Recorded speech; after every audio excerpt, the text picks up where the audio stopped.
Bismillahirrahmanirrahim. Alhamdulillahirabbil alamin. Nahmaduhu wa nasta'inuhu wa nastaghfiruh wa na'udzu billahi min shururi anfusina wa min sayyiati a'malina. Man yahdihillahu fala mudhillalah wa man yudlilhu fala hadiyalah. Ashhadu an la ilaha illallah wa ashhadu anna Muhammadan abduhu wa rasuluh. Allahumma salli ala Muhammad wa ala ali Muhammad kama sallaita ala Ibrahim wa ala ali Ibrahim. Wa barik ala Muhammad wa ala ali Muhammad kama barakta ala Ibrahim wa ala ali Ibrahim fil alamin innaka Hamidum Majid. Rabbi shrah li sadri wa yassir li amri wahlul 'uqdatam min lisani yafqahu qawli, amma ba'd. Alhamdulillah, kita bersyukur kepada Allah kerana dapat lagi bersama-sama untuk kita meneruskan kelas pengajian kita berkenaan dengan tata cara penerimaan ilmu dan juga penilaian di Ahli Sunnah wal Jamaah dan juga pelaku bid'ah. Yang mana kita bincangkan itu, kita dah sampai kepada usul yang ketiga bagi Ahlussunnah wal Jamaah, iaitu kesahihan dalam memahami. Mana betul dalam faham. Mana betul dalam faham. Faham tu dengan tanpa kesilapan. Kerana macam kita sebut berkali-kali, bahawa kadang-kadang orang tersebut, seorang tu mungkin dia ada sifat mengagungkan nas. Mana dia hormat sungguh dengan Al-Quran Karim. Mana dia dengar qala Allah qala Rasulullah, sami'na wa ata'na. Dia pastikan dalil yang dijumpa, yang diikuti adalah sahih. Namun begitu kadang-kadang dalam pemahaman dia akan tersilap. Dia boleh tersilap. Kerana mungkin kadang-kadang tata cara atau kaedah pemahaman tadi tak betul, ataupun tidak mengikut disiplin yang khas yang dikatakan diamalkan oleh para sahabat Nabi SAW dan orang-orang yang mengikuti mereka dengan baik. Maka orang tu sebab akan terseleweng. Ya, hadis sahih tapi dia salah faham. Hadis tu sahih tapi dia salah faham. Hadis tu hasan tapi dia faham lain yang dicakap, lain dia faham. Ini konsep yang kita kena faham betul ya. Dan kita kata dalam perkara ini kita dah ambil itu sampai nombor 3. Pertama, kita dah ambil berkenaan dengan bagi memastikan kesahihan pemahaman, seorang tu kenalah pertama memahami mengikut cara para sahabat Nabi sallallahu alaihi wasallam. Kerana para sahabat Nabi sallallahu alaihi wasallam mereka belajar dengan Rasulullah sallallahu alaihi wasallam, bukan hanya setakat makna-makna Al-Quran, tapi praktikal bagi Al-Quran. Bukan lafaz Al-Quran je, makna Al-Quran hingga praktikal Al-Quran. So dengan sebab itu kita kata mereka adalah orang yang menjadi panduan kita. Kalau mereka faham cara pemahaman, kita kena faham dengan cara pemahaman mereka, bukan cara pemahaman orang lain. Itu pertama. Yang kedua, kita kata perlu memahami bahasa Arab. Perlu mengetahui bahasa Arab. Kerana nas-nas Quran dan hadis Nabi yang datang pada kita adalah dalam bahasa Arab. Maka dengan sebab itu, orang yang nak memahami nas dan dalil tadi mestilah tahu bahasa Arab. Namun begitu, bila kita kata bahasa Arab ini penting, kita peringatkan juga di akhir di bahagian hujung pembincangan kita adalah walaupun pengertian bahasa itu datang dengan beberapa pengertian dan sebagainya, kita tahu dalam bahasa Arab apa maksud perkataan tersebut, tetapi kita mesti mendahulukan, meletakkan di hadapan bahasa pengertian syarak. Kerana ada kadang-kadang berlaku pemahaman bahasa itu datang, pemahaman syarak pun datang. Orang sibuk tengok bahasa, lupa tentang syarak. Macam saya terang itu kan, wuduk kan, ikut bahasa basuh tu kita faham perkataan basuh, faghsilu wujuhakum. Tapi bila kita tengok praktis Nabi SAW, tak macam yang dibayangkan oleh orang ramai. Contohnya Nabi ambil wuduk dengan air yang sebanyak mud kan, bukan kerana air sedikit. Bahkan bila Nabi tegur Abu Hurairah anhu, Nabi kata kepada dia mahadha tabzir. Bila dia wuduk banyak sangat air, dia kata, ya Rasulullah, afil wuduk, adakah pada wuduk ni ada tabzir? Nabi kata, ya, sekalipun kau berada di tepi sungai. Kalau kau duduk tepi sungai sekalipun, ada berlaku pembaziran di situ. Maksudnya Nabi benda tu tak eksesif. Bahkan bila kita lihat air itu diratakan, itulah yang dimaksudkan dengan basuh yang dikendaki dalam syarak. Bila orang tersebut dia bayangkan basuh dengan gaya pengertian bahasa, dan keluarlah macam-macam interpretasi. Air tak cukup lah, air mustakmal lah, air sebagainya. Tapi bila orang tu gunakan kaedah yang pemahaman Nabi SAW tunjuk pada mereka, itu yang dikendaki. Kita kena faham, itu bukan kita, ustaz itu air sikit. Tak, itu air sikit ke banyak, macam itulah keadaan dia. So maksudnya kalau anda kata seseorang itu berwuduk dan sebagainya, ataupun dia buat apa-apa amalan, dia kena perhatikan pengertian syarak, bukan pengertian bahasa. Pengertian bahasa itu membantu dia. Bahkan kita boleh keluarkan, maksudnya kita tapis. Mana untuk pemahaman Quran dan hadis Nabi SAW, orang tu kena tahu bahasa Arab. Tak tahu bahasa Arab, duduk luar. Dah tahu bahasa Arab pula, kita tapis pula dia mesti faham ikut pengertian syarak, bukan pengertian bahasa. Bahasa tadi membantu dia, tapi bukan menjadi keutamaan. Kalau tidak, dengan masalah aqimus solah, agaknya ustaz mungkin maksud dia bukan solat tapi kebenaran. Dan dirikan kebenaran. Wa atuz zakah, datangkan penyucian jiwa. Ini masalah lah. Zakat tadi bukan zakat harta, tapi zakat hati. Jadi problem tersebut akan menjadi makin bertambah-tambah masalah. Pasal apa? Interpretasi sesuka hati kepada dalil. Betul, kita pandai bahasa Arab, tapi apa? Anda punya pemahaman tadi kena ditapis dengan apa? Dengan pengertian syarak, bukannya dengan bahasa Arab semata-mata. Ambil bahasa Arab 10 tahun ke, tiba-tiba kita keluar, saya dah tahu Islam itu apa. Tak.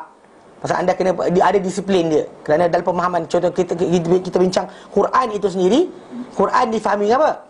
Quran, lepas tu Quran dengan hadis, lepas tu Quran dengan kata-kata sahabat, Quran dengan kata-kata tabi'in. Kita ada konteks itu sebelum bahasa Arab. Itu cara penafsiran Al-Quran yang diikuti oleh para ulama. Mereka tak langkau para sahabat hanya kerana mereka tahu bahasa Arab. Tak. Tahu, kami tahu bahasa Arab, tapi tak boleh langkau para sahabat punya pemahaman, ataupun apa yang para tabi'in belajar dengan para sahabat. Jadi benda-benda tersebut kita faham. Hadis Nabi dan juga Quran-Quran itu sendiri adalah di antara yang awal. Baik, hari itu kita dah masuk berkenaan dengan ketiga, menghimpunkan nas pada bab yang sama. Maksudnya kalau orang tu nak memahami, itu kita kata memahami nas, dia kena tengok nas tadi pada perhimpunan yang sama. Ni yang kita bincang itu, saya bagi contoh berkenaan air mustakmal kan. Kita kata air mustakmal memang dibahaskan. Ada orang kata air mustakmal ada yang tak ada. Sebenarnya kalau nak keluar daripada percanggahan tadi mudah je. Memang kita kata air mustakmal ini, air yang telah digunakan dalam bersuci tadi, dia suci. Pasal Nabi SAW sapu air berkenaan kepada badan para sahabat baginda yang sakit dan sebagainya. Ada yang sakit, Nabi wuduk, air basahan wuduk tadi Nabi sapu kat sahabat yang sakit. Itu menunjukkan ia adalah suci. Masalah menyucikan tadi, kita kata para orang bercanggah pendapat. Tapi sebenarnya kalau kita faham balik, memang Nabi tak pernah ajar tadah air wuduk untuk ambil sekali lagi. Nabi tak tadah saja, tadah ke? Tak pernah. Nabi tak buat, sahabat tak buat. Tapi yang menjadi masalah adalah apa? Air yang terpercik ketika kita berwuduk tadi. Air itu Nabi tak hiraukan, kenapa kita kena hiraukan? Itu masalah dia. Pasal kita tengok pasal bila kita cerita berkenaan Aisyah radhiyallahu anha, Aisyah ceritakan berkenaan dengan dia mandi dengan Nabi daripada bekas yang sama. Dia berebut-rebut air. Mana takkan tak terpercik? Mesti terpercik-percik air tadi. Tapi Nabi tak hiraukan dan Aisyah tak hiraukan. Nabi tak ajak Aisyah hirau. Maka kita tak sepatutnya apa? Menghiraukan benda berkenaan. Kita tak kisah. Tapi zaman kita sekarang ni kerana kes tadi apa? Kita tak kumpulkan nas. Kita baca satu hadis, dan kita tak baca hadis yang lain. Macam baca hadis yang bila Abu Hurairah radhiyallahu anhu riwayatkan, dia kata Nabi SAW bersabda, la yabulanna ahadakum fid ma'i daimi wa huwa junubun. La yabulanna ahadakum fid ma'i daimi, jangan seorang kamu kencing dalam air yang bertakung. Kemudian hadis yang lain, la yaqtasilanna ahadakum minal junubi fi ma'i daimi, jangan seorang kamu ni mandi daripada junub dalam air yang bertakung. Dalam air bertakung, mana jangan mandi dalam tu. Lepas tu bila Abu Hurairah ditanya kepada Abu Hurairah macam mana nak buat, Abu Hurairah kata yaqtarifu ghurfatan, dia cedok dengan cedokan. Mana cedok, bukan masuk dalam tu. Air tu tak mengalir, jangan terjun dalam tu, dia kata. Mana apa yang Abu Hurairah sebut tadi, itu satu. Yang kadang-kadang hadis ni lah menjadikan tajuk berkenaan dengan air mustakmal tak mustakmal ni. Jangan ada datang, jangan kencing dalam air bertakung kemudian mandi dalamnya. Ada satu datang, jangan mandi dalam air bertakung, mereka kena cedok keluar. Ada satu gambar dengan wuduk. Jadi hadis tu datang yang banyak. Tapi daripada situlah hadis yang dia kata, tengok air tu bertakung, maka kalau mandi dia akan apa? Air tu bertukar jadi mustakmal, tak boleh pakai dah. Ini kefahaman dia orang. Tapi sepatutnya kita baca juga hadis yang Nabi dengan Aisyah radhiyallahu anha mandi dengan isteri dia, ataupun Aisyah dan yang lain, Nabi mandi dengan mereka daripada bekas sama. Mana dia orang mandi zaman dulu. Ni mandi zaman kita, zaman sekarang saya pasti. Zaman dulu orang mandi macam mana? Kita ada telaga banyak kan, jadi kita cedok ni tu. Dahulunya orang pernah tengok koboi. Kan koboi kan, dia ambil air basah, dia jeret kan. Itu sebenarnya mandi zaman dulu. Itu mandi. Besok mandi, itu mandi. So jadi air banyak tu cukup untuk mandi satu badan. Dengan kita ambil air tu, basuh badan, itu basuh badan. Macam tu, bukannya dengan berang. Kata pun shower kan, dengan mulut. Kan, yang tu lain.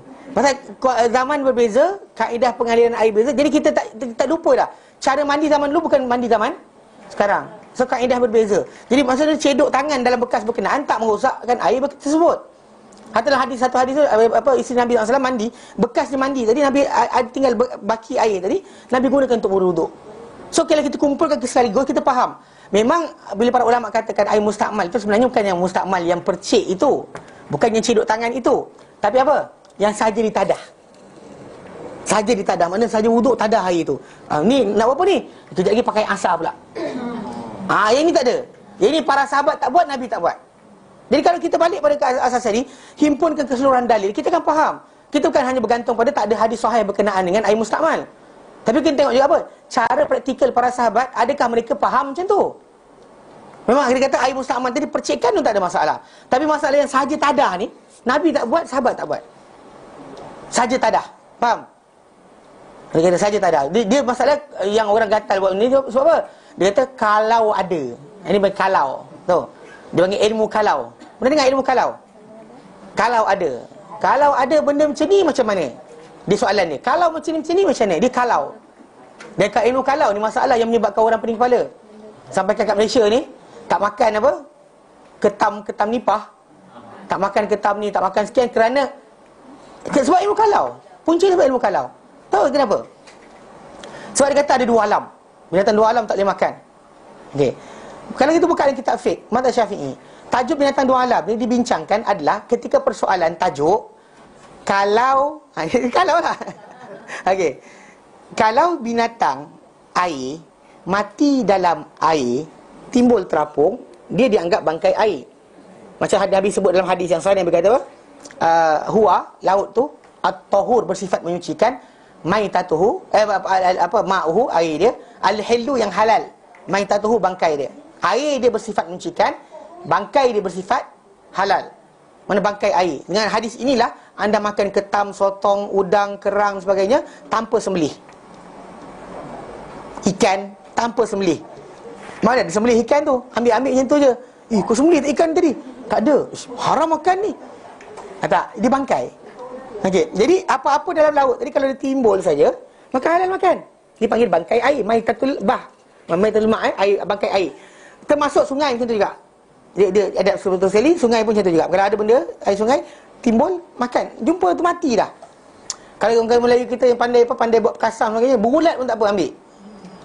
Tak, dia pandai, dia tahu cara proses. Dah rosak punya tu, buang perut dan sebagainya, dia boleh masak lagi, dia boleh lagi.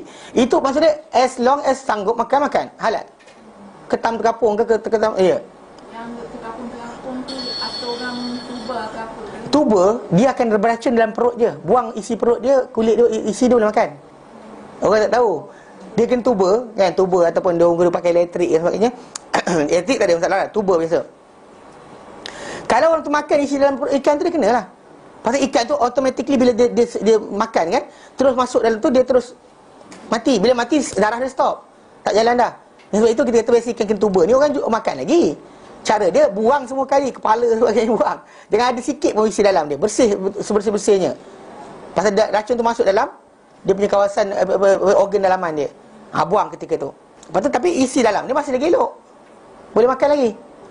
Kita kena faham yang tuba. Jadi masa dia terapung ikan tu, makan. Ini bangkai air dia panggil. Kalau binatang darat mati terapung dalam air, dia adalah bangkai darat.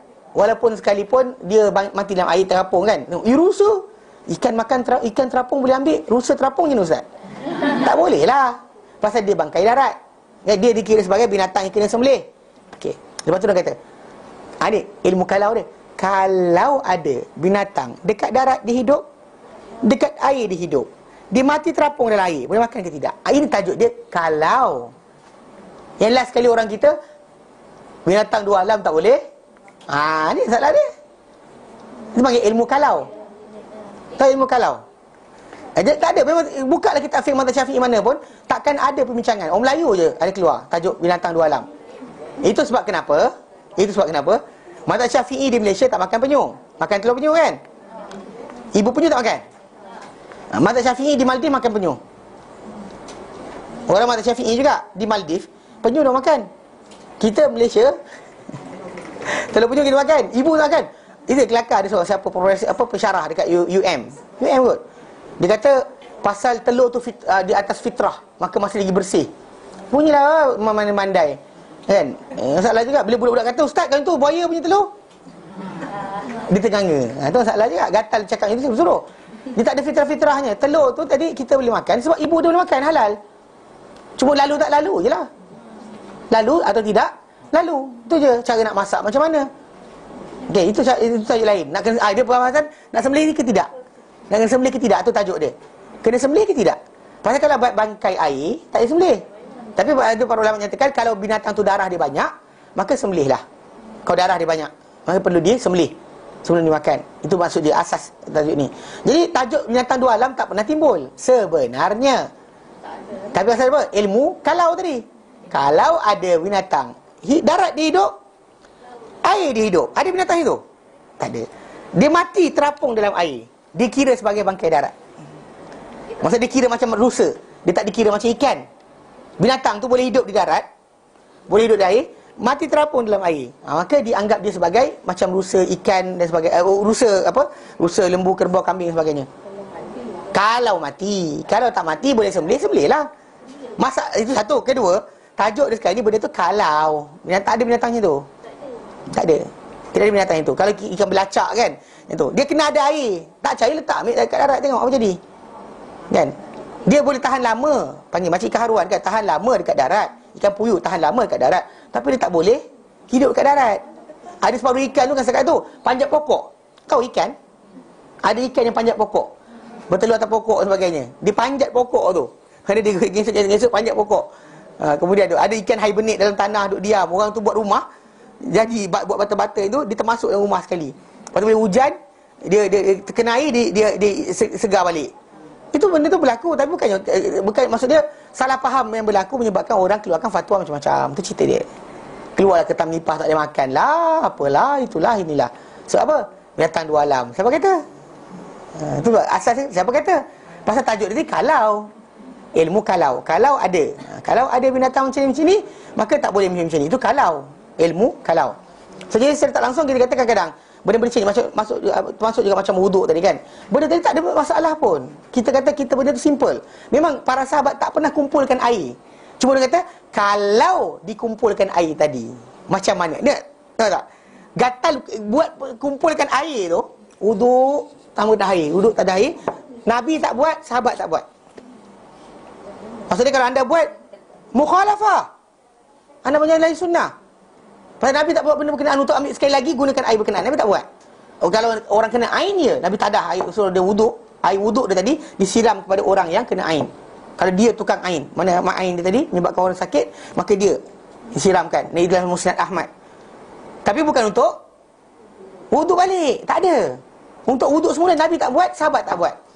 So dan timbul sekarang ni kes apa? Kes ilmu kalau.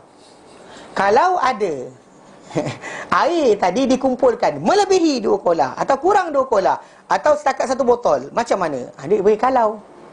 Soalan pertama, kenapa gatal kumpul? Tajuk benar, dia kena asas pertama. Pasal Nabi tak buat kumpul, kenapa gatal kumpul? Tapi ini kita kata, ini kita kena jaga sikit. Sebenarnya benda tadi, kalau kita kumpulkan nas secara keseluruhan, kita akan nampak the whole context, ia tidak macam tu. Mana yang para ulama bahaskan kata yang mustakmal tak boleh pakai tu, pasal Nabi pun tak buat, sahabat tak buat. Masalah disuci betul, tapi menyucikan Nabi tak gunakan sekali lagi. Tak ada Nabi tadah ke saja tadah, tak ada. Nabi tak sekali tadah. Perbuatan itu bukan datang daripada Nabi SAW. Kalau Nabi saja tadah dan kita buat saja tadah untuk apa? Pakai kejap lagi. Mana subuh tadi wuduk dah. Kan? Kemudian habis air tu, kemudian zuhur kan wuduk. Lepas tu tadah subuh tadi, tadah zuhur punya cukup banyak, asar kan tak payah ambil air baru, pakai air subuh dan juga zuhur tadi. Pakai asar, lepas tu maghrib. Tadah maghrib, isyak kan pakai pula yang tadah daripada asar dan juga itu masalah, tak dibuat. There's no such thing. Faham? Kalau kita orang buat, kita bahas. Tak buat, tak ke. Mana tak perlu bincang pun sebenarnya. Pasal itu kita air mustakmal tu dalam bentuk himpunkan saja, tak ada. Tapi datang sebab apa? Ilmu kalau. Kalau ada, macam mana? Dia kata. Faham? Jadi secara tak langsung tu sebab kenapa kalau kita kumpulkan nas secara keseluruhan, pada satu tempat, kita tak akan dapat jawapan macam tu. Kita akan jumpa jawapan dia adalah berbeza. Kita akan nampak bahawa cara praktikal tadi bukan macam tu. Sebab kita tengok konteks hadis itu sahih, tapi kumpulkan yang lain-lain juga supaya kita dapat keseluruhan gambaran tentang tajuk berkenaan. Jelas Baik. Macam mana tu? Oh, ini tanya. Dah masuk ke tak masuk lagi? Okey. Baik. Peringkat kedua, soal 1 Ibn Taymiyah berkata, apabila seorang yang berpengetahuan telah membezakan di antara apa yang dikatakan oleh Rasulullah SAW dan apa yang tidak baginda katakan, baginda tidak katakan, dia perlu memahami kehendak baginda. Lepas dah kumpulkan hadis, mana ini sahih, dia perlu pula ketahui, perlu memahami kehendak baginda dan apa dan mengerti apa yang baginda katakan. Dia kena faham dan juga mengerti apa yang Nabi SAW sabdakan. Serta dia perlu, di samping tu, untuk memahami nas tadi, dia perlu menghimpunkan di antara hadis-hadis berkenaan dan menggabungkan setiap bentuk-bentuknya. Maksud dia bila nak faham tentang wuduk, dia ambil semua hadis tentang wuduk dan kemudian dibaca keseluruhan sekaligus. Kan? Dia nampak benda tu as a whole picture, konteks, bukannya satu part saja. Dia akan baca keseluruhannya. Okey. Maka dia menghimpunkan di antara apa yang dihimpunkan oleh Allah dan dijelaskan Rasulnya. Mana dihimpunkan di antara apa yang Allah Ta'ala, apa yang dihimpunkan oleh Allah Ta'ala dan juga dijelaskan oleh Rasulnya, dan misahkan apa yang dipisahkan Allah dan juga dijelaskan oleh Rasulnya. Maksudnya, apa yang Allah Ta'ala himpunkan satu bab, makin yang wuduk, Nabi jelaskan, maka kita kumpul sekaligus. Apa yang tak masuk bab, letak ke tepi. Jangan masukkan sekali. Kadang-kadang ada orang salah faham, dia kata dia gabungkan sekaligus, menyebabkan kononnya, ini boleh campur lagi. Padahal ini konteks lain, ini konteks lain. Ini tajuk lain, tapi digabungkan. Macam saya kata ni lah, zikir 24 tu. Ingat kan, minggu lepas kita bincang, orang zikir kata zikir 24. Bila kita baca hadis balik, tak ada kaitan pun. Hadis yang satu ni adalah hadis berkenaan dengan Ja'far bin Abi Talib, gembira. Kalau sahih pun, gembira, kerana Nabi puji dia. Nabi kata, anta minni wa ana minka. Nabi puji dia macam tu. Mana aku serupa kau serupa aku. Siapa tak gembira bila Nabi cakap macam tu? Macam juga orang yang kata apa? Yang gembira kerana apa? Kerana unta dia balik lepas sesat. Ya Allah, engkau Tuhan, engkau hamba aku Tuhan kau. Itu bukan maksud dia suruh kita cakap macam tu. Nabi cuma gambarkan berkenaan perkara berlaku. So, salah cakap mana bukan, dan Nabi tak kata dengan hadis tadi supaya kita tiap kali gembira sangat kena salah cakap. Kena cakap terbalik, di opposite. Tak juga. Jadi konteks lain. Dan saya tambah, dia kata kalau sekiranya lompat-lompat tu boleh gabungkan dengan lompat-lompat gabung dengan zikir. Betul, berjemaah pula, dia gabung 3. Berjemaah tak apa, kita beramai-ramai duduk, okey. Berzikir boleh. Kemudian lompat-lompat boleh, gabung 3-3 jadi mutabak. Ulama murtabak kan. Ni boleh makan, ni boleh makan, ni boleh makan, gabung 3-3 best kan. Letak minyak lagi best. Salah lah macam tu. Saya katakan daripada lompat, gabunglah menumbuk orang. Jangan boleh ya Omar menumbuk orang, gabungkan berjemaah, kemudian zikir, perbuatan tumbuk orang, letak sekaligus. Berzikir sambil menumbuk orang. Tak boleh juga. Kita kata itu masalah dia, konteks tidak sama, jangan gabungkan. Apa yang sama kita gabungkan, apa yang tidak sama jangan gabungkan sekali. Mari kita asingkan apa yang Allah Ta'ala asingkan, gabung apa yang Allah Ta'ala gabungkan. Allah Ta'ala bila sebut benda berkenaan, dia kata tentang solat, solatlah. Nabi terangkan solat tadi macam mana, himpunkan tajuk yang pasal Allah Ta'ala memang kita kata ini agama, semuanya adalah Islam. Semua adalah Islam. Solat itu Islam, puasa itu Islam, haji itu Islam, zakat itu Islam. Tapi setiap benda berkenaan berasingan dengan tersendiri. Tangan digabungkan solat dengan zakat, zakat dengan haji, jangan gabungkan. Dia adalah benda berlainan. Ini hak lain, ini hak lain. Yang kita gabungkan sekaligus. Gabung sekaligus jadi murtabak tu. Ada masalah dia. Tak, salah Jadi maka dia menghimpunkan di antara apa yang dihimpunkan Allah Ta'ala dan dijelaskan Rasul, dan misahkan apa yang dipisahkan oleh Allah dan juga dijelaskan oleh Rasulnya sallallahu alaihi wasallam. Inilah ilmu yang orang-orang Islam mendapat manfaat dengannya. Inilah ilmu yang orang Islam mendapat manfaat. Hatta kalau kita letak hadis, kita hadis kan. Contoh macam kalau tuan-tuan buka, tapi tak pernah buka kot. Pernah buka Sahih Ibn Hibban. Okey. Dia cerita ni, okey. Ada para ulama dia gabungkan, contoh macam bila dia buat kitab hadis macam Bukhari, Muslim, dia gabungkan mana bab taharah, bab iman, bab sekian, dia letakkan every hadis pada bab-babnya yang tersendiri. Ibn Hibban ketika dia karang kitab sahih dia tak atur macam tu. Dia gabung, lompat macam tu sekaligus je, random. Maka manfaat kurang. Hatta orang tak rujuk pada kitab dia. Sehinggalah datang Ibn Bulban, dia buat tertib, dia susun balik ikut kitab fiqhiyah. Maka barulah orang dapat manfaat daripada buku berkenaan. Baru boleh diajarkan. Kalau tidak random lah, kejap masuk. Hari ni kita baca Sahih Ibn Hibban, ikut yang kita asal. Hari pertama bab jihad, hari kedua bab iman, hari ketiga kan kelar kabut. Mana kita sendiri pun kalau tak diasingkan benda kenaan, kita akan payah. So kenapa kita tahu contoh macam manfaat yang besar ada bila digabungkan semua hadis daripada tempat yang satu. Mana yang walaupun kita semua Islam, semua adalah Islam.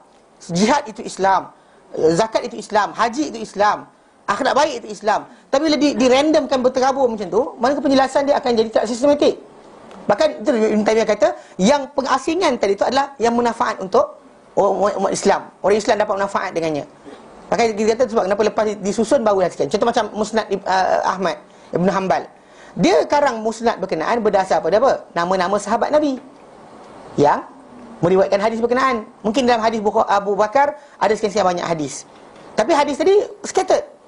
Kejap bab ini, kejap bab itu, kejap bab sekian, macam-macam. Jadi banyak, jarang sangat orang rujuk Musnad Ahmad untuk mendapatkan apa? Rujukan dia akan gunakan nama sahabat Nabi. Kita belajar Musnad Abu Bakar, Musnad Umar. Itu dia buat macam tu. So kalau kita bagi macam tu pengajian, orang macam kalau siapa belajar ilmu hadis, seronoklah. Dia tahu siapa guru siapa anak murid siapa macam tu. Tapi kalau kata untuk belajar fiqhiyah, belajar berkenaan dengan tajuk iman sebenarnya, dia kan kelar kabut sikit. Pasal apa? Pasal dalam hadis Abu Bakar tadi ada kaitan dengan iman, ada yang bukan kaitan iman, ada berkaitan dengan jihad, ada berkaitan dengan puasa, ada berkaitan dengan zakat, ada berkaitan dengan akhlak. So kalau dia kata scattered macam tu, kita baca masalah sikit. Faham tak? Jadi aturan dia tadi kadang-kadang separuh macam Mu'jam Kabir atau Tabrani. Dia karang ikut nama guru dia. Kau salah guru dia. Siapa guru-guru dia? Mu'jam. Jadi dia letaklah guru nama sekian, siapa perawi hadis nama sekian. So dia letakkan berdasar nama guru dia. So secara tak langsung kita kata ini, kita macam Ibn Taymiyah kata, kalau kita asingkan ikut cara Allah asingkan. Macam contoh Allah tetangkan, ini taharah, ini solat, ini iman, ini zakat, ini haji. Kita gabungkan sekaligus. Ini paling bermanfaat untuk apa? Umat Islam. Pasal apa? Kita dapat faham semua sekali tajuk tadi dari secara the whole context. Macam bayangkan orang tu letakkan description dalam tajuk tadi, macam gajah. Telinga gajah ada, hidung gajah ada, belai gajah ada, kemudian semua sekali ada. Tak ada cerita ekor je, tak ada cerita kaki je, kuku dia, kuku gajah kan, tak cerita kuku dia je, tulang dia ke, tak cerita je. The whole context. Faham? Bila kita baca keseluruhan hadis tadi, kita nampaklah perkaitan di antara semua sekali. Itu yang paling bermanfaat untuk umat Islam. Serta wajib pengambilan dan penerimaannya. Maksudnya bila dah kumpul macam tu, wajib kita terima. Tadi kita tolak sebahagian, terima sebahagian. Nampak ni aku tak suka Abu Bakar, aku nak Umar je.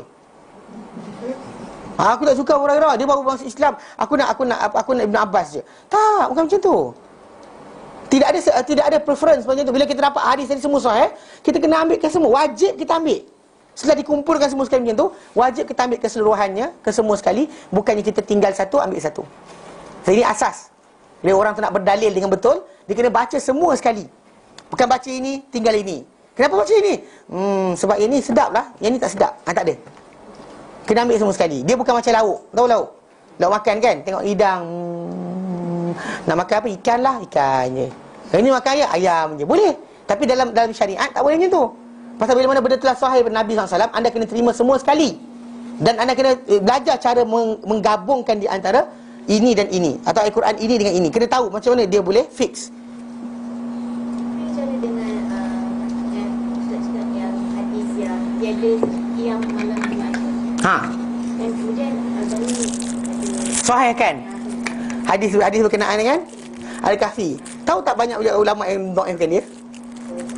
Ya, Syekh Al-Bani pun dia kata berkenaan. Dia bukannya, kita kata pendapat benda tersebut panjang cerita dia.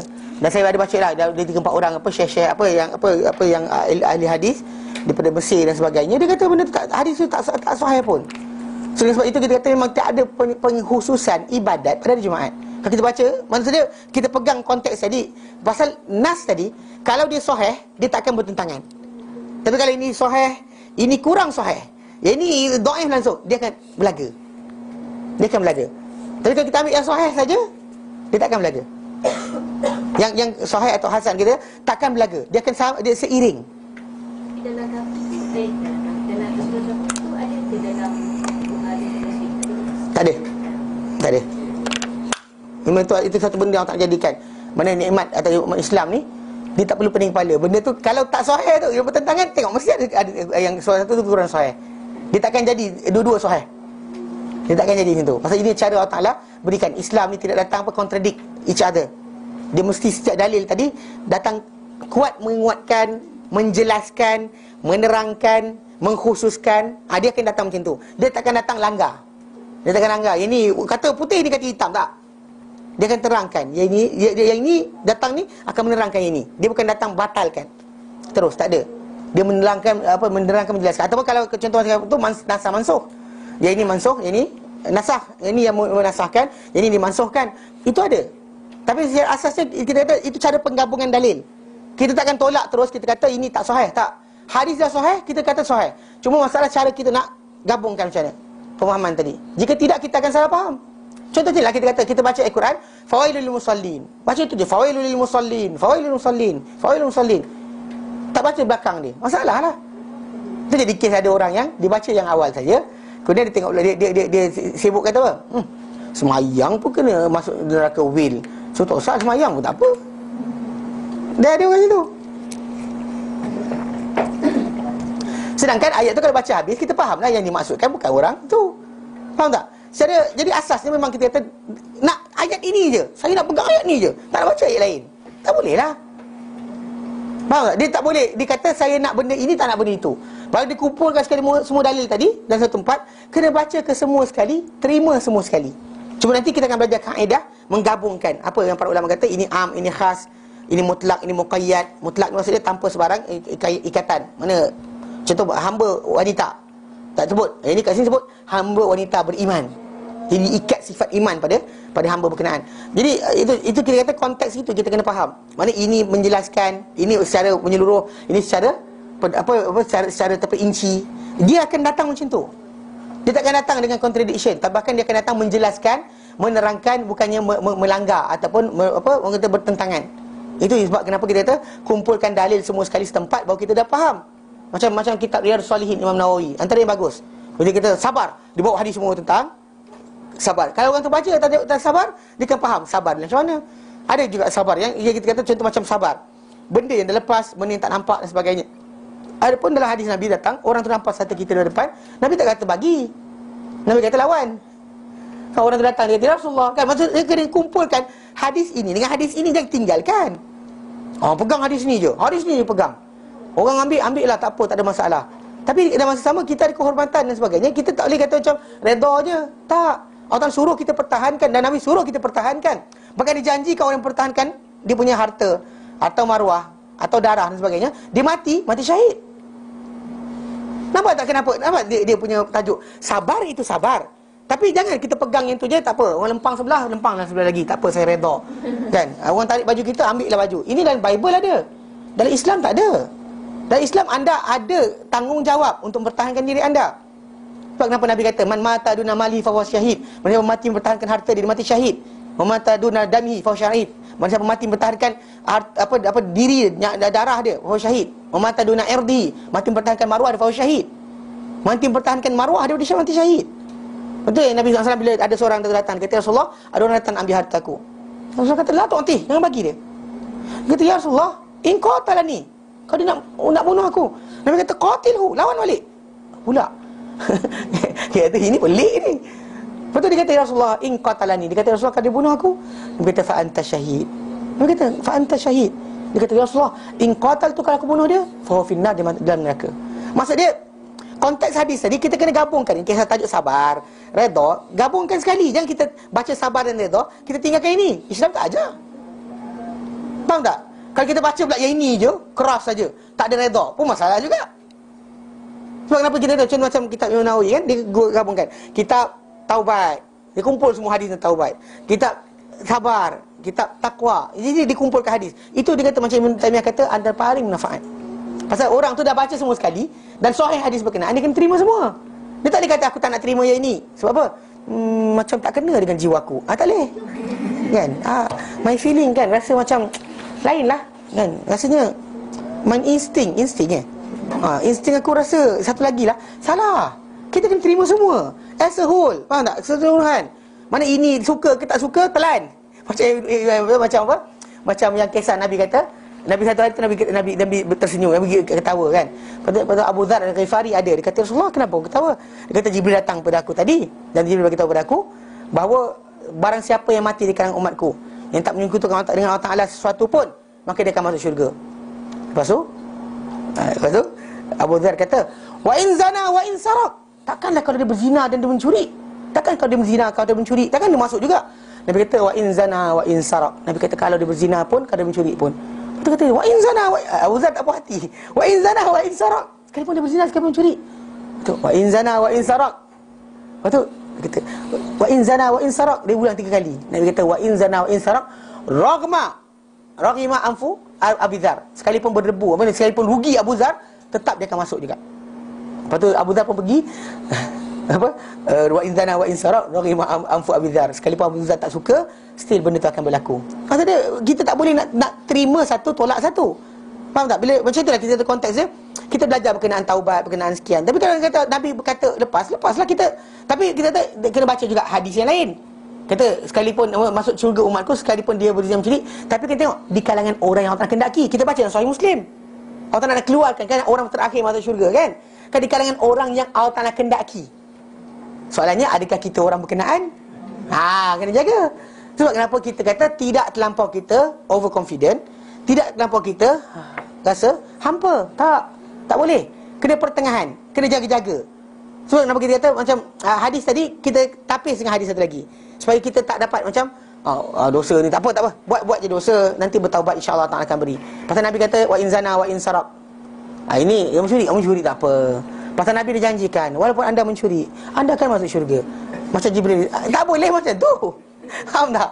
Kalau keluar terlepas dengan rahmat Allah, kalau tak rasa belas kasihan pada dia, di kalangan makhluk-makhluk banyak tadi, bukan kita kata semua. Dan juga kita baca dia berkenaan dengan orang yang di hari akhirat nanti, ada orang yang akan Allah Ta'ala bisik-bisik dengan dia.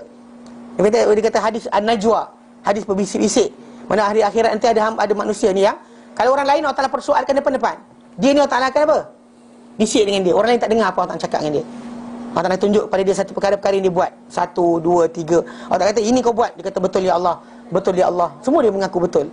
Last sekali dia rasa dia akan habislah. Habis tak ada ruang dah. Jadi Allah Ta'ala kata pada dia, aku yang dahulu sorokkan perkara ini daripada manusia ketika dekat dunia, akulah yang pada hari ini akan ampunkan kau segala-galanya. Dia lepas. Tapi janganlah kita perasan, akulah orang itu. Faham tak?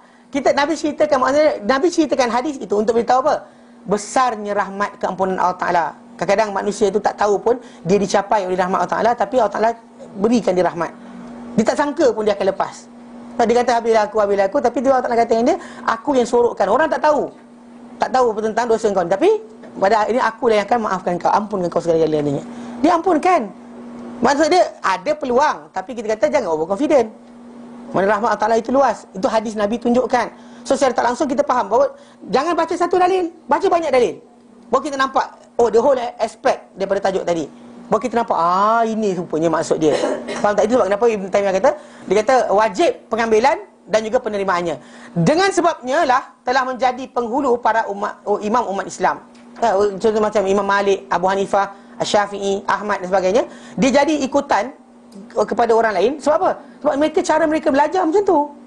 Mereka aturkan ilmu tu macam tu. Macam Imam Syafi'i dan kitab Risalah beliau, ataupun dan kitab Al-Um beliau. Nampak tak macam dia diaturkan? Bab taharah, bab salat, bab zakat, dia diaturkan ikut tajuk-tajuk dia. Walaupun hadis banyak, tapi digabungkan hadis yang sama pada satu tempat, kemudian diajarkan, diterangkan kepada orang ramai. Maka dengan sebab itu kita kata itu manfaat paling besar. Mana para imam macam tu, okey? Mana itu cara dia.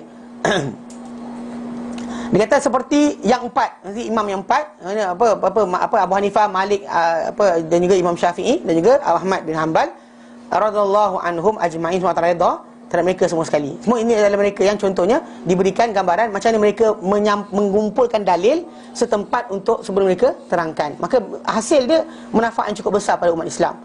Berkata Asy-Syatibi rahimahullah, ruang kesilapan dalam fasal ini dan tajuk ni, ia hanyalah pada satu bentuk.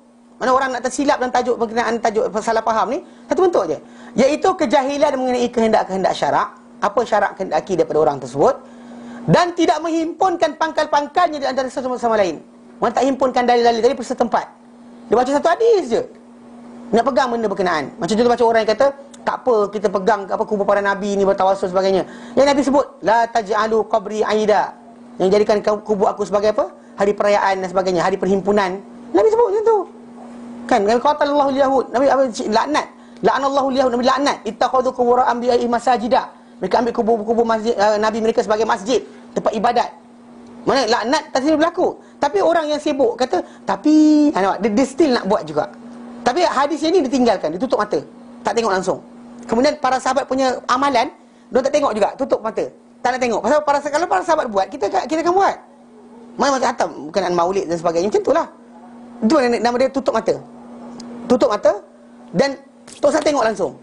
Mana pemahaman apa yang datang tadi, tak tengok langsung. Dia diam je. Dia pegang satu hadis tu, dia pegang. Kan? Barisan sahabat kat atasku, itu dia pegang. Tapi praktikal para sahabat macam tu ke? Kita kena tengok macam benda dah Nabi sabdakan, Nabi beritahu pada para sahabat untuk buat. Praktikal dia tadi macam mana? Kena tengok para sahabat Nabi, tapi orang tak tengok sahabat Nabi. Tak kumpulkan semua apa hadis-hadis setempat, maka dia akan masalah. Bila kita kumpul hadis keseluruhan, hadis yang datang berkenaan dengan salawat, datang untuk manfaat akhirat, untuk syafaat. Datang kita bantai pakai untuk cantik muka, orang tunduk, masak masak dan sebagainya. Bismillah cukup dah. Tapi selawat pun apa salahnya? Maka jawapan dia macam kita sebut Anas bin Malik, yang disebut Ibnu Umar itu. Kan Ibnu Umar bila mana seorang lelaki sebelah dia bersin, kan orang tu Hashum, kemudian alhamdulillah wassalamu ala rasulillah. Betul, Ibnu Umar kata dia, aku pun cakap juga alhamdulillah wassalamu ala rasulillah, tapi bukan macam ni Nabi ajar kami. Nabi tak ajar kami macam ni. Nabi ajar kami untuk mengatakan alhamdulillah ala kulli hal. Mana selesai makan alhamdulillah, selesai minum alhamdulillah. Kita alhamdulillah tu pada semua keadaan. Alhamdulillah sahaja. Maksud dia, kalau dia kata orang tambah-tambah ni kan, semua boleh tambah-tambah, habislah. Indian nanti ada orang baca Fatihah terus.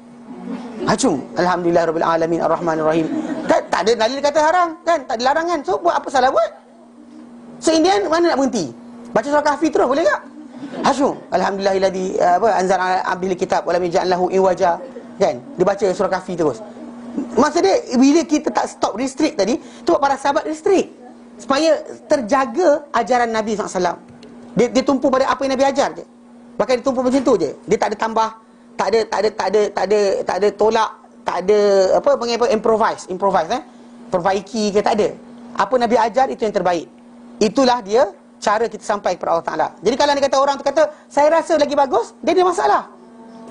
Betul lah, tapi saya rasa macam bagus je benda ni, masih ada masalah. Sebab apa? Dia tak ada itibak yang total kepada arahan dan petunjuk yang dibawa oleh Nabi SAW.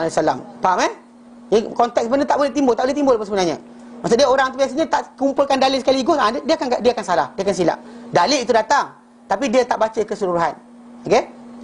Kerana tempat pengambilan dalil di sisi para imam yang teguh, yang tetap, yang kukuh, dia punya pendirian yang dihormati dan diikuti, iaitu hendaklah diambil syariah sebagai gambaran yang satu. Dapati syariah ni pada gambaran yang satu. Bukannya ada kita ambil separuh, yang ni kita tolak, yang ni awal Islam, yang ni hujung Islam, kita nak ambil. Tak boleh, ambil keseluruhan. Okey? Mengikut apa yang sabit daripada keseluruhannya dan juzuk-juzuknya. Mana maksudnya dia ambil mengikut sabit. Apa yang sabit daripada keseluruhan, seluruh, as a whole, ataupun partial. Mana yang contoh macam yang sahih, aqimus salah. Kemudian Nabi berkata, sallu kama raaitumuni usalli. Itu yang umum. Kemudian praktikal dia kan ada bab tentang salam, bab tentang tahiyat, bab tentang kalau kita baca hadis berkenaan dengan rukun semayang, para ulama refer satu je hadis. Itu hadis berkenaan dengan orang yang salah semayang. Yang semayang datang masuk masjid, dia bagi salam pada Nabi, dia solat, kemudian dia bagi salam pada Nabi, kemudian Nabi kata pergi semayang balik, kau tak semayang lagi. 3 kali Nabi halau dia. Kali ketiga dia kata, demi Tuhan mengutus engkau dengan kebenaran, aku tak tahu melainkan itu je. Maka Nabi berkata, idza qumta ilas salah, bila engkau dah bangun mendirikan salat, engkau dah bangun tegak nak mendirikan salat, fakabbir, maka bertakbirlah. Qiyam, berdiri, kemudian takbir. Summa qra, kemudian bacalah apa yang telah Al-Quran, bacalah apa mudah untuk kamu daripada Al-Quran. Kalau ikut hadis ni saja, tak baca hadis yang Nabi kata la salata liman lam yaqra bi Fatihatil kitab, tak baca hadis tu, maka kita akan baca apa surah kita nak. Sebab hadis ni hadis yang Nabi kata, kemudian bacalah apa yang mudah untuk engkau daripada Al-Quran. Kemudian rukuklah sehingga betul-betul rukuk. Kemudian bangunlah sehingga betul-betul lurus. Kemudian sujudlah. Nabi ajar macam tu je. Tahiyat tak masuk, salam tak masuk. So in the end, maksud dia kalau orang tu baca hadis ini saja, semayang dia tak habis. Dan Fatihah tak baca. Dan juga tak baca amal-amal sunat dan semayang. Contoh macam ketika rukuk atau sujud, baca subhana rabbil a'la atau subhana rabbil azim tu, tak baca. Sebab apa? Dia baca hadis satu saja. Itu sebab kita kata, yang umum arahan solat, yang khusus betul kena ada perincian juzuk-juzuk dia pula. Bab ini, perkara yang batalkan semayang dalam keadaan apa? Larangan semayang dalam keadaan apa? Keadaan rasa nak buang air, larangan semayang dalam keadaan apa? keadaan lapar, contoh macam makanan dihidangkan, kita nak sembahyang kan, tapi makanan dihidangkan, makan dulu Nabi kata. Nampak tak? So konteks ini kena kumpulkan sekaligus, barulah kita nampak ini solat. Jika kita baca satu je solat, ada masalah lah. Ini hadis ni je aku ikut, lain tak ikut, tak boleh. Ini salah. Okey? Dia berkena kata apa? Am dengan khususnya, yang umum dengan khusus. Datang contoh macam lafaz kita soal lafaz zalim dalam Quran, datang masuk dosa, datang masuk zalim, datang masuk syirik. Tapi kita kata kita kena khususkan pada tempat yang khusus. Contoh bila datang ayat Quran, Nabi khususkan meaning yang ini untuk ini je. Dan kita khususkanlah. Dan kita umumkan pula pengertian dia. Okey? Kadang-kadang ada umum, benda umum. Contoh macam perkataan contoh macam ayat surah Al-Baqarah itu kita ambil ayat 195. 195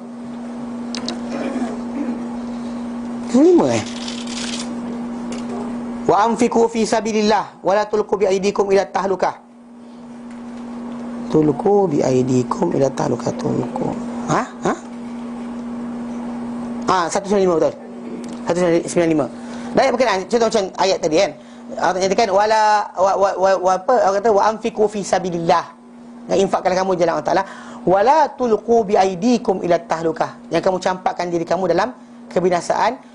Jadi ayat tersebut datang suruh supaya orang tadi infak dan jangan campak dia kebinasaan. Kalau kita kata umum meaning tadi, anybody yang membahayakan diri dia dikira sebagai apa? Mencampak diri kebinasaan. Bahkan ada orang separuh tu baca ayat ini untuk apply pada tajuk rokok. Okey? Abu Ayyub Ansari kan, sahabat Nabi yang pergi kan, nak pergi jihad, nak takluk Constantinople, Istanbul ketika mana dalam peperangan penaklukan itu, salah seorang di kalangan orang muhajirin awal dirempuh tentera musuh berseorangan. Lalu ada di kalangan orang yang datang hadir daripada dia yang bukan di kalangan para sahabat, kata apa? Orang ini telah campak diri dalam kebinasaan. Campak diri dalam kebinasaan. Lalu Abu Ayyub Ansari toleh pada dia dan kata, ayat ini turun pada kami. Kami dahulu orang Ansar, kami bantu Rasulullah. Allah Ta'ala beri kemuliaan untuk kami, bantu Rasulullah. Kan tolong Rasulullah, kan peperang Rasulullah SAW. Kami hadir bersama Rasulullah SAW peperangan semua sekali. Sehinggalah bila Islam dah mula menang, tiba-tiba ada di antara kami ini bercakap, dia kata, Islam dah menang, kan dah kuat, dah Islam tersebar, tak perlu, rasanya tak perlu kita keluar dah, lepas bagi orang lain pula keluar. Maksudnya tak payah kita keluar untuk jihad, bagi orang lain keluar. Elok dia cakap macam tu je, Allah Ta'ala pun turunkan Al-Quran ini. Maksudnya dia menegur mereka berkenaan dengan idea untuk meninggalkan jihad. So maksud dia, dan itu mencampak diri kebinasaan adalah dengan apa? Meninggalkan jihad. Ini meaning tadi jadi khusus. Tak boleh kita apply dia untuk benda lain. Tak boleh kita pakai benda tersebut untuk bantai orang cakap wala tulqu bi aydikum ila tahluka. Tak boleh. Faham tak? Pasal datang umum jadi apa? Khusus. Dengan apa? Dengan dalil. Nanti kita akan bincangkan secara detail. Pasal ini tajuk usul fiqh. Kalau sebab baca usul fiqh, dia akan bincang tajuk ni. Macam mana dalil ni umum, yang ni mengkhususkan dia. Kemudian dia kata apa? Yang datang mujmal, khusus kat sini, atau mutlak kepada muqayyad. Mutlak itu tanpa sebarang ikatan kepada muqayyad. Contoh macam kita sebut itu darah. Yang binatang yang diharamkan oleh Allah Taala, darah kan, darah. Antaranya benda yang Allah Taala haramkan adalah darah. Audaman masfuhan ataupun darah yang darah. Cuma datang darah tadi umum. Kalau kita buka contoh dalam suratul nanti kita buat sekali lagi benda ni, cuma saya kena ingatkan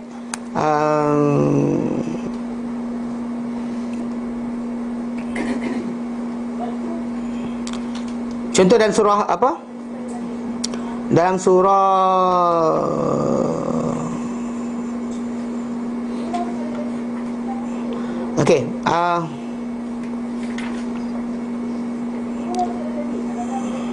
Hurrimat alaikum, hurrimat Al-Baqarah ada.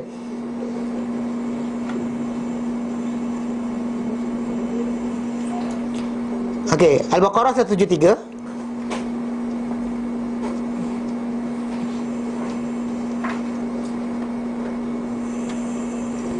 Al-Baqarah 173. An-Nahlu 115. An-Nahlu 115. 115.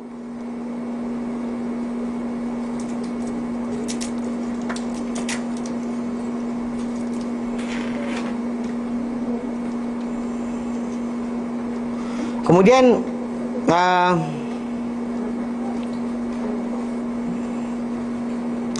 Al-Maidah 3. Al-Maidah 3.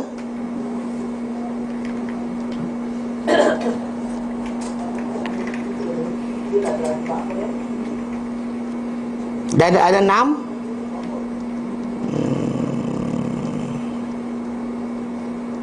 Al-An'am 145. Okey. An-Nahlu, Al-Baqarah dengan Al-Maidah datang lafaz dam, darah itu tanpa sebarang ikatan. An-Nahlu, Al-Baqarah, Al-Maidah. Datang lafaz dam, darah itu tanpa sebarang ikatan. Maksud dia darah. Ini darah. Ini darah kan?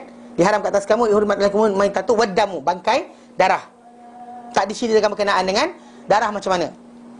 Kalau dia kata orang tu pakai 3 ayat ni saja, dia tak buka surah Al-An'am ayat 145 tu, dia cuma ambil Baqarah, Maidah dengan An-Nahlu, nescaya dia akan apa? Ambil daging, dia kena basuh sampai putih. Nak makan ni, makan steak. Ush. Tapi mak, daging ni berdarah ni macam mana ni? Basuh dulu nak, sampai selawat ke atas Nabi, sampai putih. Jadi itu idea dia pasal darah, sebut darah saja, maka haram. Najis, haram dan sebagainya. Tapi bila orang tu ambil, campur dalam 3 ayat ni, campur ayat keempat, kata apa? Surah Al-An'am ayat 145. Di situ ada apa? Dia spesifikkan darah mana. Maksudnya darah yang dikata adalah audaman masfuhan, atau darah yang mengalir, yang dialirkan ketika penyembelihan tadi. Itu yang tak boleh makan. Adapun darah yang dalam daging, darah yang tengah-tengah tulang dan sebagainya, tidak perlu anda sibuk korek congkil dan sebagainya, basuh sampai dengan fat buku, masuk dalam mesin basuh dulu, golok, lepas tu putih daging tu baru boleh makan. Fiber je tinggal, tak ada protein, tak ada apa. Apa hal? Siapa ajar macam tu? Betul sebab kenapa kita kata kalau orang tu tak dia mutlak darah. Macam orang kata hurrimat alaikumul maitatu waddamu, atau dalam ayat innama haram alaikumul maitata waddama.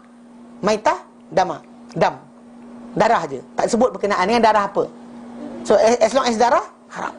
Tiba-tiba datang surah Al-An'am 145 kata, Kul, katakan Muhammad, la ajidu, aku tak dapati, fima uhi ilayya, pada apa diwahyu padaku, muharraman ala ta'imi yata'muhu, haram kata orang makan memakannya, illa, melainkan antaku, illa an yakuna maitatan, ia adalah bangkai, audaman masfuhan, ataupun darah yang masfuh, yang dialirkan. Itu darah penyembelihan tu, itu yang tak boleh makan. Adapun darah dalam daging, jangan macam, ish, ni masak boleh ke makan ni? Ada merah-merah lagi tu. Itu tak menjadi masalah. Faham? Sebab itu kita kata, kalau mutlak kita ambil, ini darah, basuhlah daging sampai putih, baru makan. Pasal memang daging tu warna merah, maksud dia ada darah. Tak percaya try, ambil sikit, basuh. Putih, nanti hilang dah darah dia.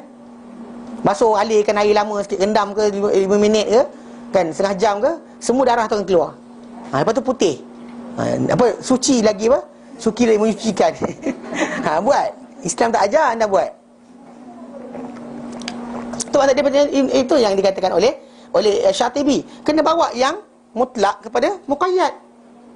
Maksudnya yang ada sifat dia, sifat khas. Maksudnya ini mutlak, darah saja, tapi darah mengalir. Habis. Nampak dia hilangkan konteks tadi. Jangan kita baca satu, tinggal satu. Mana kita ambil 4 ayat tadi, terangkan yang haram tadi. 3 ayat terangkan kata tak ada sebut darah apa. 1 ayat datang kata terangkan darah mana satu. Dan ambil yang terangkan, dan tinggalkan macam tu. Nah, kita macam, tapi ni 1 tu 3. Tu nama dia. 1 lawan 3, menang 3 kot. La ilaha illallah syarikalah. Dia menjelaskan, dia menerangkan. Faham tak? Ya? Atau mujmal secara umum, atau mufassar, kan, ditafsirkan. Contoh macam inilah macam perkataan zalim, kan, kita bincang itu, yang Nabi tafsirkan sendiri. Kalau tidak, para sahabat faham zalim itu adalah kafir, dosa. Surah Al-An'am ayat 82, kan, ingat kan, kali-kali saya ulang ayat tu. Pasal itu di antara contoh terbaik dalam kitab sahih yang menjelaskan berkenaan dengan nak tengok juga kot, nampak macam blur je semua. Okey.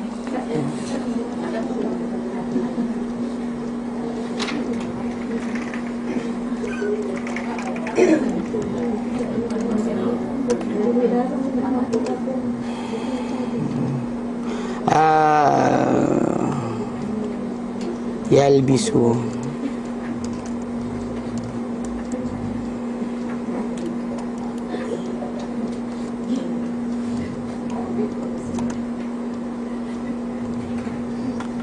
Iman bil zulmin, ya.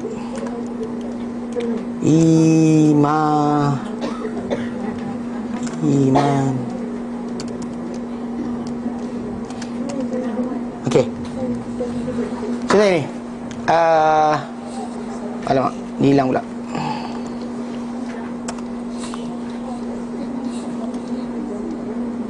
Kecil pula.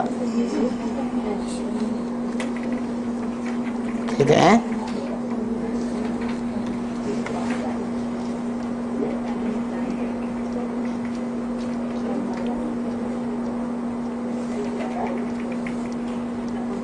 Okey, contoh ni dah Sahih Bukhari La ilaha illallah balik. Apa?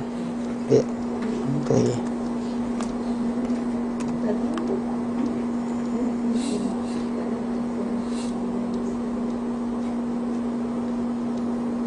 Dia. Okey. Kita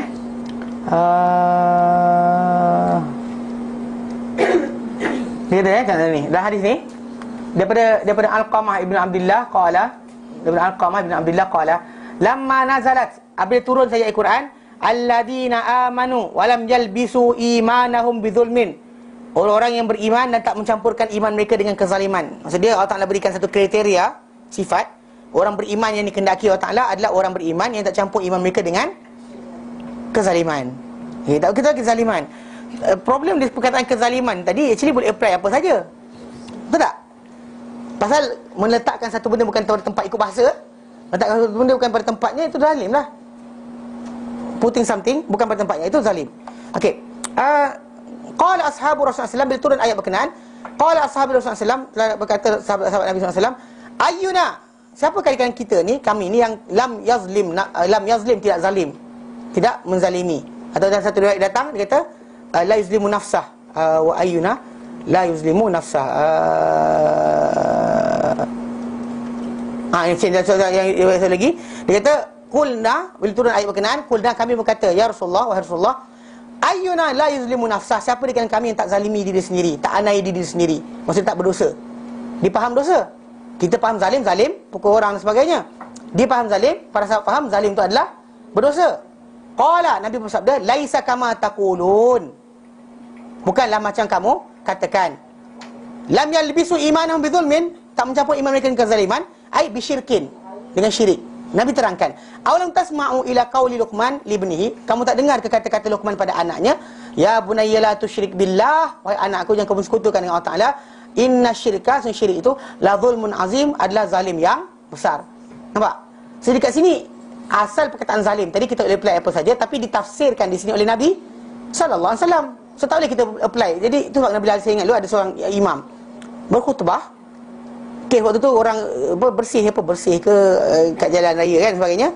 Dia kata, ia adalah satu sidang hadirin sekalian. Dia kata, ia adalah kezaliman menikat jalan raya bla bla bla. Dia cakap dia orang jangan ni lah, jangan keluar lah, dia kata. Tapi dia kata tu Allah Taala telah berfirman, a'udzubillahi minasyaitonirrajim. Baca ayat ni. Ini masalah pasal apa? Ayat ini tidak datang untuk kita apply pada apa saja. Betul dia datang dengan mujmal, menyeluruh, mana apa, semua kezaliman. Tapi datang Nabi terang kat sini apa? Bukan maksud saya kata tak apa buat dosa. Faham tak? Tapi nak kata jangan pakai ayat ini untuk sokong anda punya pendapat. Hujah. Dia baca ayat ni, alladzina amanu wa lam yalbisu imanahum bidzulm. Dia baca. Saya macam saya kata, biar benar Pak Imam ni. Tapi lah mungkin teks tu, orang tu baca macam tu, dia cuma ambil dia apa, makna literal bagi Al-Quran berkenaan, dia lupa berkenaan apa penafsiran dia. So kalau anda kata Nabi dengan Nabi, para sahabat faham lain. Dia faham dosa. Dia faham dosa. Dia tak faham benda tadi sebagai zalim mengambil hak orang. Tak. Zalim sebagai zalim dosa. Ini dosa kita buat, itulah kezaliman, menganiaya diri sendiri. Yazlimu nafsahu, zalim pada diri. Macam doa Adam kan, dia kata Rabbana zalamna anfusana. Itu maksudnya zalim tu dosa. Jadi sekarang ni dalam konteks ni dia pakai ayat tadi, sedangkan dia sepatutnya tahu bahawa ini mujmal. Tafsir dia apa? Datang umum kan tak tahu tafsir dia. Jangan kita baca tak baca tafsir. Kerana ini Nabi terangkan maksud ayat berkenaan. Bukan kita pakai idea kepala kita. Sahih pula daripada Nabi SAW. Nabi terangkan meaning yang dimaksudkan dalam Al-An'am 82 itu adalah apa? Zalim itu adalah syirik. Bukannya zalim itu adalah dosa. Bukan zalim itu rampas harta orang. Tapi zalim itu adalah syirik. Nabi yang terangkan. Takkan ada orang boleh pandai daripada Nabi. Tapi ustaz, maksud zalim tu bukan apa-apa. Nabi dah terangkan, kita boleh atasi Nabi lagi ke? Faham tak? Kalau kita kata kita boleh apply apa saja. Maksudnya para sahabat bimbang. Tadi betul Nabi akan kata, patutlah kamu rasa takut. Betul tak? Sepatutnya kalau zalim dosa saja, memang betul lah kita kata mana ada manusia yang tak berdosa. Tapi Nabi memperbetulkan kefahaman mereka. Nabi kata bukan macam kamu cakapkan, tapi zalim yang dimaksudkan itu adalah syirik. Faham tak? Bila Nabi yang terangkan, tiba-tiba datang orang pula, saya rasa ayat ni maksud sekian. Mana boleh? Sebab Nabi dah terangkan, mujmal ditafsirkan oleh Nabi pula. Bila tafsir Nabi tu adalah betul lah. Takkan kita kata tafsir Nabi ni masalah lagi. Mungkin tafsir Nabi ni untuk zaman Nabi je, zaman kita lain pula. Takkan kot. Itu kena betulkan balik. Pasal salah faham tadi dah menyebabkan orang tu, dia dalil dah sahih, tapi apa? Salah faham. Dia apply. Macam biasa dah orang Melayu kita. Jumpa-jumpa orang je, orang fitnah dia. Al-fitnatu asyaddu minal qatl. Baca-baca balik ayat tu, fitnah tu adalah apa? Syirik. Kufur. Bukannya lafaz maksud dia wal fitnatu asyaddu minal qatl datang untuk menyokong pengertian kita itu apa? Tuduh orang tanpa bukti. Tuduh orang dipanggil tohmah. Kalau bohong, buhtan. Kalau tuduh saja, kita boleh empat tuduhan. Dia telah sekian, itu tohmah. Tohmahan dipanggil. Orang Melayu pakai tohmahan kan. Fitnah tu tak ada. Fitnah dalam bahasa Arab, ujian, cobaan, dugaan, bala atau nikmat. Dia tak kira bala tu apa, bala atau nikmat, dua-dua sekali. Kita itu fitnah. Tapi syirik atau kufur. Pasal Allah sebut dalam surah Al-Ahzab kan, bila Allah terangkan berkenaan tajuk orang-orang munafik. Okey, walau dukhilat alaihim min aqtariha. Kalau masuklah mereka dari, mereka minta balik. Mereka kata rumah mereka ni aurat. Mereka apa dia punya kehormatan. Wa may yabi aurah. Itu bukan kehormatan Allah Taala kepada Nabi. Mereka nak lari je sebenarnya daripada peperangan. Walau dukhilat alaihim min aqtariha, kalaulah dimasuki kepada mereka oleh musuh daripada penjuru-penjuru Madinah. Thumma su'ilul fitnata. Su'ilu, mereka diminta al-fitnata. Fitnah la atauha, mereka akan datangi fitnah berkenaan. Betul? Kalau minta mereka kufur, mereka akan kufur. Mereka akan mendatangi kekufuran berkenaan. Walam wa ma talabbathu biha illa yasira. Mereka akan bertangguh-tangguh untuk kufur melainkan sekejap saja. Sekejap saja Allah kata. So jadi dalam surah Ahzab terangkan kufur, syirik, fitnah tu adalah kufur. Dan masa Baqarah kufur, dia bukannya berkenaan dengan fitnah tu. Tapi bila orang tu datang penafsiran, dia kata, tapi ustaz, mungkin fitnah ni umum, kita pakai apa saja. Siapa kata? Kan? Kita ambil umum di atas lafaz. Lepas kita belajar tadi kan kaedah kedua bahasa Arab. Tapi bahasa Arab tadi masih lagi relate kepada apa? Syarak. Bukannya ikut bahasa Arab. Untuk faham kena tahu bahasa Arab. Tapi bahasa Arab tadi bukan penjelasan utama. Penjelasan utama kita adalah apa? Syarak. Bila Nabi dah terangkan, stop situ. Jadi itu yang dikatakan oleh Syatibi. Maksudnya orang tadi kena dia kena bawa juzuk tadi, letakkan ini dengan ini, gabungkan dia tengok mana mutlak, mana muqayyad, mana umum, mana khas, mana mujmal, mana mufassar, kena tahu. Jika tidak ada masalah lah dia baca ni. Ni tajuk lain, ni tajuk lain. Dosa pun kena juga, ni syirik pun kena juga. Tak boleh. Faham tak? Kita jangan pakai dalil tu ikut suka hati kita. Sebab kenapa? Kena kumpulkan semua dalil pada satu tempat, kemudian baru kita faham. Macam kita nak tahu macam perkataan fitnah tadi. Kumpul dan Quran perkataan fitnah tu ada banyak. Kemudian tengok di mana tempat konteks dia. Di mana tajuk dia datang. Lepas tu baru kita akan apa? Faham makna fitnah ni kena dalam Quran apa dia. Allah Ta'ala gunakan apa yang dia nak pakai, dia pakai. Tapi dalam sama dia suruh kita berfikir supaya kita tahu di sini apa pengertian dia, di sini apa pengertian dia, supaya kita tidak apa? Tersalah faham. Jelas? Okey. Dia kata sehinggalah kepada aspek-aspek yang selain itu. Dan actually in so on lah. Maksudnya dia kata, dan seterusnya dia kata, apabila terhasil mana benda berkenaan kepada apa yang meneliti, kepada yang meneliti keseluruhannya, pada orang yang meneliti keseluruhan dalil-dalil tadi, satu hukum dari hukum-hukum, maka itulah yang dicakapkan apabila ia diminta untuk dicakapkan. Maksud dia, bila dia dah baca semua sekali macam tu, maka terhasil pada diri dia pengertian apa yang dikehendaki, maka itulah yang Allah Ta'ala kehendaki. Berdasar keseluruhan, bukan berdasar apa? Portion daripada dalil-dalil berkenaan. Keseluruhan, bukannya portion saja. Macam saya terang itu kan, ada apa? Ada siapa entah kumpulan ni kawan kita kat sini cerita kan. Dia hantar mesej pada saya, dia kata, ustaz, ada orang kata zat kubur tak ada. Dia baca hadis Nabi. Azab kubur tidak ada. Azab-azab. Tak ada azab kubur, dia kata. Alasan dia kejap, saya tunjukkan.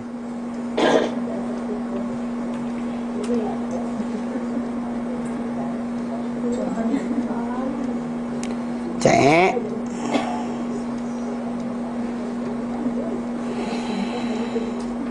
Dia baca hadis ni. Dia baca hadis sahih, dia baca hadis ni. Dia perangai kan. Dia punya tak senonoh. Dia bagi tak senonoh. Kan? Dia tak belajar Islam kan dengan betul. Memang kita kata Islam ini hak privilege orang belajar tanah Arab. Tapi kalau anda nak bercakap, anda kena jadi ahlinya. Kan bahasa Arab tahu huwa-huwa ni, kemudian nak terjemahkan Quran dan sebagainya. Mana boleh? Kan ni masalah dia. Kita kena tahu pasal contoh macam apa enjin kereta. Ustaz tak belajar, jangan tanya ustaz. Ustaz kereta saya tak ada ustaz macam mana? Enggak, saya buka Quran jap. Buka Quran, kenapa? Nak cari dalam Quran kau ada jawapan. Kan alternator rosak ke? Kan apa radiator terbakar ke? Apa benda? Tak ada. Jangan tanya bukan ahlinya. Kalau telefon rosak pun dia tanya ustaz juga. Pergi kedai telefon. Dia kena faham lah, ini kan selipar tanggal tanya ustaz. Kan? Anak sakit perut tanya ustaz juga. Mana boleh? Ni jumpa doktor lah. Okey. Contoh dalam tajuk ni kan. Dia kata apa? Dia baca hadis ni, dia terjemahkan hadis ni. Dan dia kata tak ada azab kubur. Yang kawan kita hantar pada saya. Lepas tu saya pun baca. Saya baca. Saya cakap ini. Saya kata hadis ni tak cukup. Tak cukup pasal dalam Bukhari Muslim pada lafaz hadis yang ni datang. Cuma jawapan Nabi ada dua. Jawapan pertama, jawapan kedua. Orang tu dia kata sini. Dia kata apa? Dia kata daripada Aisyah radhiyallahu anha, anna yahudiyatan, bahawa seorang wanita Yahudi dahulunya takhdumuha, dia buat khidmat pada Aisyah, tolong Aisyah dan sebagainya. Dan fala tasna'u Aisyah tu ilaiha syai'an minal ma'ruf illa qalat laha al-yahudiyatu, dan tidaklah membuat Aisyah kepada wanita Yahudi berkenaan sesuatu daripada kebaikan, melainkan dia akan berkata, wanita tu akan cakap pada dia, waqaqillahu azabal qabri, semoga Allah pelihara engkau daripada azab kubur. Semoga Allah pelihara engkau daripada azab kubur. Qalat, lalu berkatalah Aisyah radhiyallahu anha, fadakhala Rasulullah alayya, lalu Rasulullah datang menemui aku, masuk menemui aku. Faqultu ya Rasulullah, lalu kata ya Rasulullah, aku kata ya Rasulullah, halil qabri azabun, adakah untuk kubur tu ada azab? Qabla yaumil qiyamati, sebelum hari kiamat. Qala, Nabi kata la wa amma dzak, Nabi kata apa aku cakap ni, kenapa tu? Apa hal? Kenapa kau tanya kan? Lepas tu Aisyah kata, qalat hadhihi al-yahudiyatu, ni perempuan Yahudi ni, la nasna'u ilaiha minal ma'ruf syai'a, tidak kita buat kepadanya sebarang kebaikan sedikit pun, illa qalat, melainkan dia akan berkata, wa qaqillahu azabal qabri, semoga Allah pelihara engkau daripada azab kubur. Dia cakap pada Aisyah radhiyallahu anha. Qala, baginda bersabda, kadzabat yahud, berbohong orang Yahudi, wa hum 'ala Allahi azza wa jalla kudzubun, dan mereka ada terhadap Allah Taala ni beberapa pembohongan. La azaba duna yaumil qiyamati, tiada azab sebelum hari kiamat. Okey, stop situ. Budak ni dia hantar ini je untuk ajar pada orang bahawa tak ada azab kubur. Okey, sebab tok guru dia kata tak ada azab kubur. Tok guru dia kata ada, tak ada. Dia pun main benda lah, tak ada. Sedangkan kalau kita lihat dalam Al-Quran Karim, tajuk azab kubur ni Allah tak sebut. Tentang apa, keluarga Firaun kan, Allah kata tentang mereka ni dalam surah apa? Betul? Ha? Ghafir ayat 46.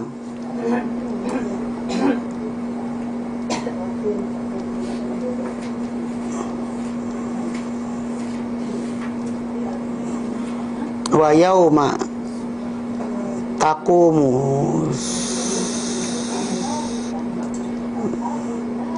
as-sa'atu. Okey.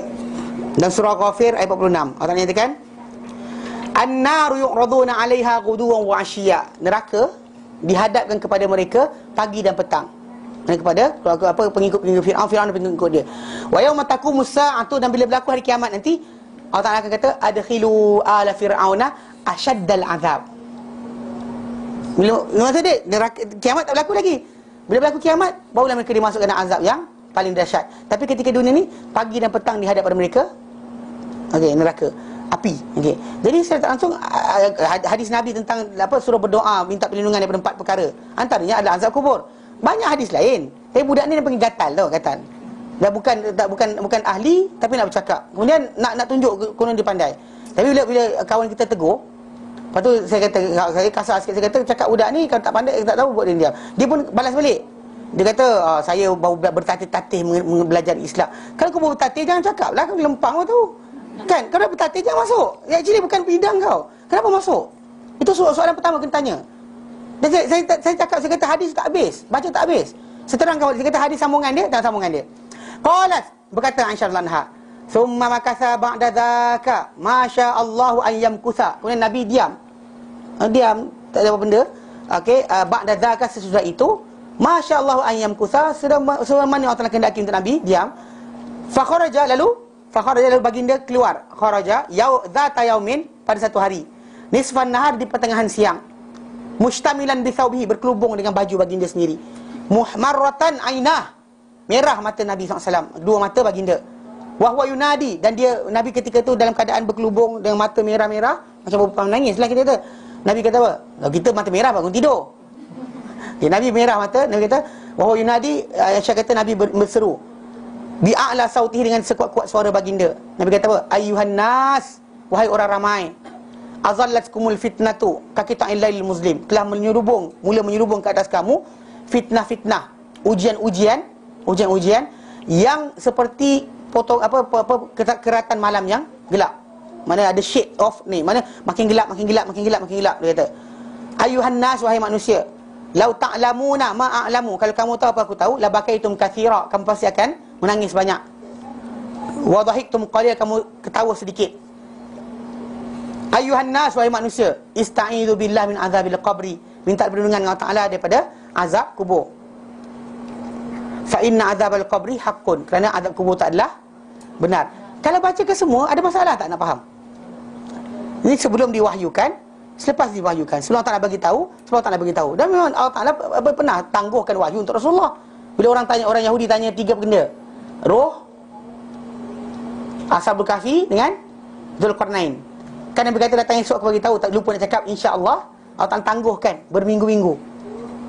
Nabi sedih. Akhirnya tapi Allah Ta'ala bagi tak? Bagi kemudian. Itu biasa. Benda biasa berlaku pada Rasulullah SAW. Allah Ta'ala tangguhkan wahyu kerana apa yang sepatutnya. Macam tak kisah bila Aisyah radhiyallahu anha dituduh dengan apa, kan? Dengan pertuduhan yang benda tak elok. Nabi tak dapat terus keluarkan ayat Quran tiba-tiba je macam ayat Quran Allah Ta'ala telah berfirman. Tak.